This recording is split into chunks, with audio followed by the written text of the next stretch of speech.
PM Modi ने one nation one election और one nation one civil code पर बयान क्या दिया, विपक्षी खेमे में खलबली मच गई। बीजेपी के फार राइट नेता और केंद्रीय मंत्री गिरिराज सिंह ने पीएम मोदी के बयान को लेकर के विपक्ष पर निशाना साधा है। पीएम मोदी के बयान से टुकड़े टुकड़े गैंग को दर्द है, गिरिराज सिंह ये कह रहे हैं। उन्होंने कहा कि टुकड़े टुकड़े गैंग वोट के सौदागर हैं। देश में हिंदू एकता बहुत जरूरी है, एकता नहीं रही तो भारत की एकता खत्म हो जाएगी। देश में कॉमन सिविल कोड आना बहुत ज्यादा जरूरी है। गिरिराज सिंह ने कहा कि आर्टिकल 370 को हटना जितना जरूरी है उसको हटाना उतना ही इस देश में यूनिफॉर्म सिविल कोड का लागू होना भी जरूरी है। विपक्ष पर हमला बोलते हुए गिरिराज सिंह ने कहा कि हिंदुओं पर अत्याचार हो तो टुकड़े टुकड़े गैंग के मेंबर्स की जुबान नहीं खुलती हैं तो सेफ हैं। एकता की बात करना भी अब गुनाह हो गया है क्या? मैं शुरू से कह रहा हूं, ये जो टुकड़े टुकड़े गैंग हैं ये वोट के सौदागर हैं। आप राहुल गांधी को लीजिए, अखिलेश यादव को लीजिए, ममता बनर्जी को लीजिए, लालू यादव, तेजस्वी यादव को लीजिए, हेमंत सोरेन को लीजिए।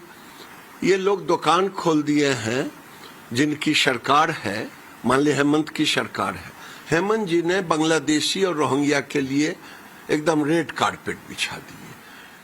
तो अगर आप मुसलमान की बात करते हैं तो आप सेकुलर हैं। इनके यहाँ परिभाषा है, मुस्लिम वोट को मुस्लिम की चिंता करें, मस्जिद चले जाएं लालू जी की तरह, हेमंत जी की तरह, माथा पे टुकड़ी लेकर के मजार पे चले जाएं, आप सेकुलर हो गए।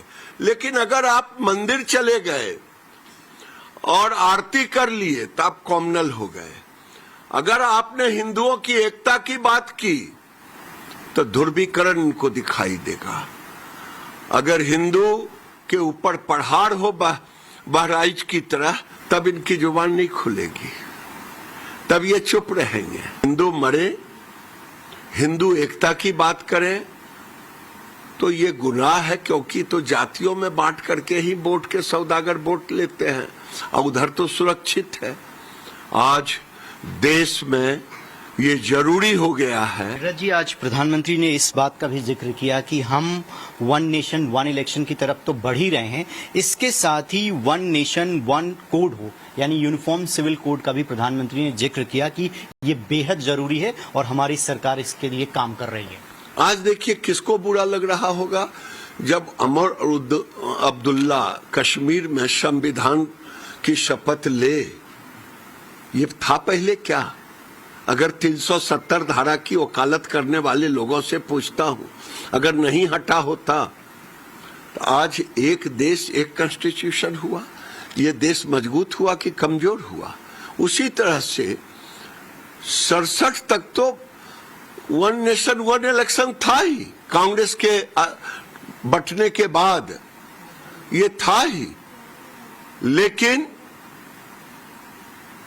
अब अगर कीजिए तो लोगों के पेट में दर्द। उसी तरह से कॉमन सिविल कोड देश में आना उतना ही जरूरी है जितना 370 धारा को हटाना जरूरी।